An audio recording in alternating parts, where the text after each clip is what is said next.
Assalamualaikum warahmatullahi wabarakatuh. Perkenalkan, nama saya Darwis Setiawan, NIM 12620520274 dari kelas PGMI 6C. Nah, di sini saya akan menganalisis SWOT dalam manajemen peserta didik, kemudian manajemen kurikulum, manajemen pembiayaan, dan juga manajemen sarana prasarana yang saya analisis, yaitu Lembaga Sekolah SDN Sumberingin 01, yang dimana tepatnya ada di utara rumah saya.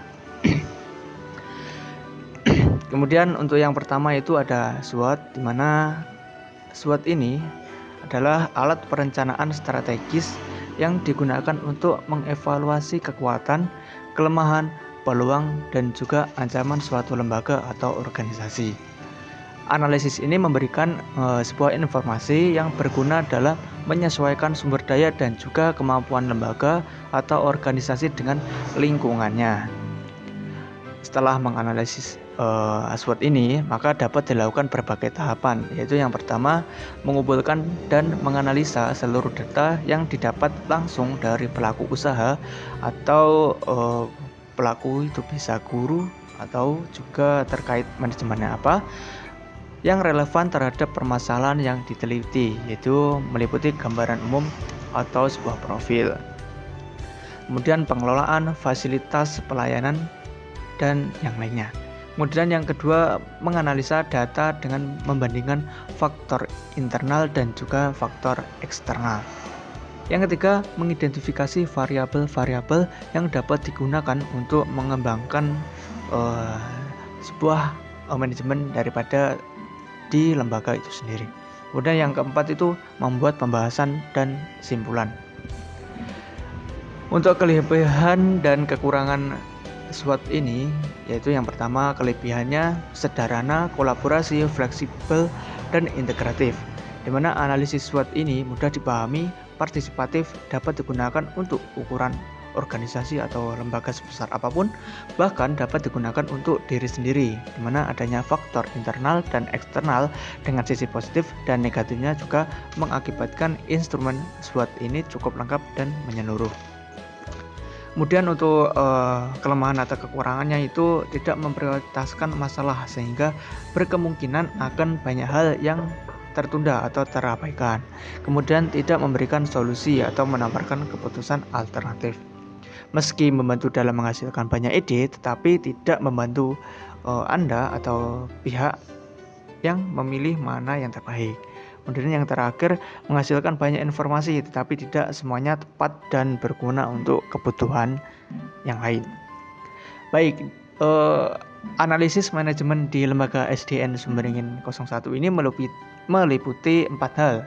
Yang pertama yaitu peserta didik, yaitu suatu penataan atau pengaturan segala aktivitas yang berkaitan dengan peserta didik. Kemudian yang kedua itu kurikulum, di mana proses kerjasama dalam mengelola kurikulum untuk mencapai tujuan pendidikan secara efisien dan juga efektif. Yang ketiga yaitu pembiayaan, di mana pengelolaan semua bentuk keuangan baik usaha memperoleh atau mengumpulkan modal untuk membiayai aktivitas atau kegiatan yang secara langsung maupun tidak langsung untuk menunjang penyelenggaraan pendidikan baik yang dikeluarkan oleh pihak sekolah maupun siswa.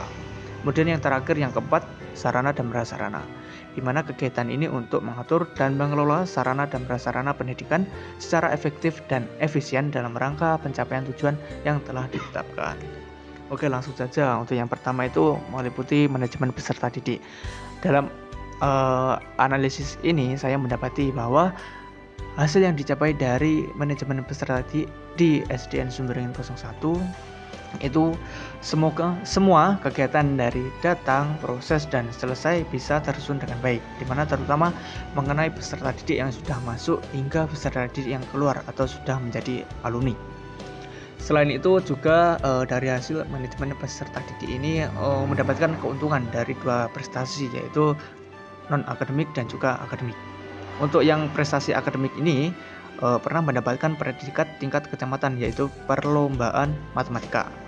Dan untuk mengenai adiwiyata, pihak sekolah ini menjuarai tingkat kabupaten sebagai sekolah yang adiwiyata. Tidak kalah menarik untuk prestasi non-akademiknya, di mana para peserta didik ini bisa menjuarai berbagai bidang, salah satunya yaitu pramuka pada tingkat kecamatan, kemudian sepak bola pada tingkat kecamatan, voli, dan juga ikut karawitan atau gamelan di Candi Penataran. Yang kedua yaitu manajemen kurikulum. Nah, dalam manajemen kurikulum ini, lembaga SDN Sumberingin 01 terdapat berbagai hal yang dilaksanakan, yaitu perencanaan dalam mempersiapkan dan menyusun silabus, program tahunan, program semester, kemudian membuat RPP, dan menentukan kriteria kelulusan belajar siswa.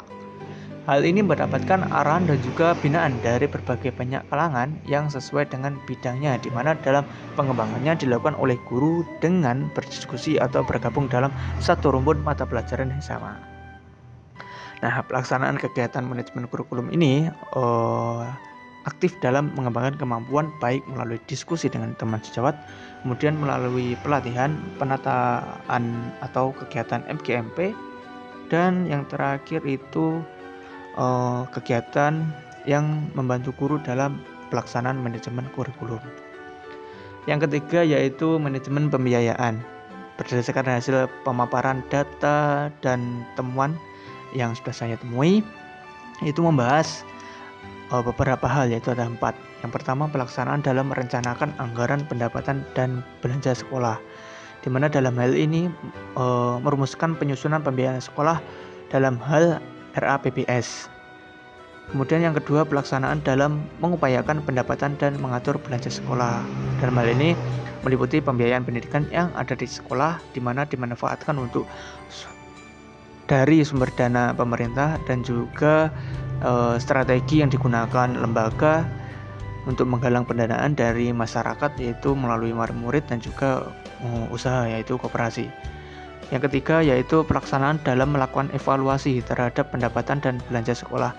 Hal ini meliputi evaluasi, di mana evaluasi ini dilakukan secara rutin baik tiap semester maupun tahunan. Nah, setiap personel sekolah diwajibkan untuk memberikan komentar atau masukan atau saran dalam penggunaan anggaran sekolah ini. Kemudian yang keempat, yang terakhir yaitu pelaksanaan dalam melakukan pertanggungjawaban terhadap pendapatan dan belanja sekolah.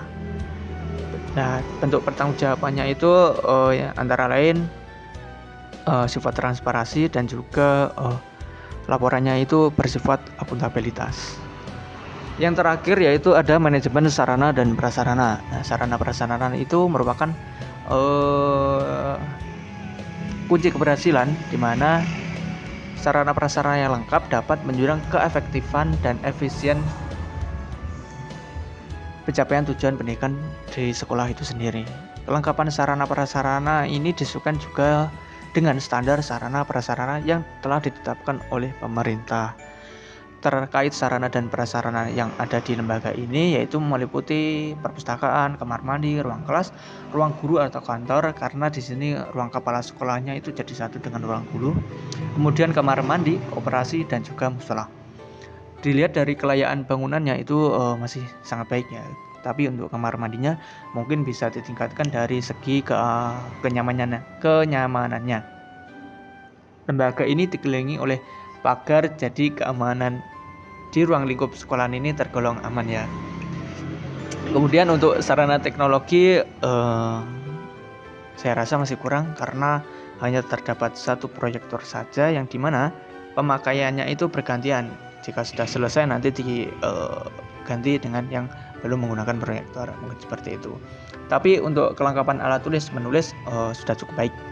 Dan juga kenyamanan di dalam kelas itu menurut saya sudah cukup baik ya, karena di dalamnya itu ada berbagai hiasan yang dimana dapat menghilangkan rasa jenuh ketika proses pembelajaran berlangsung sangat lama.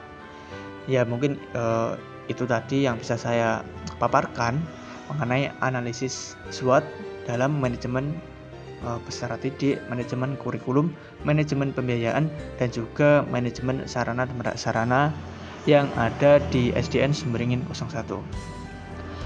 Ya sekian dari saya.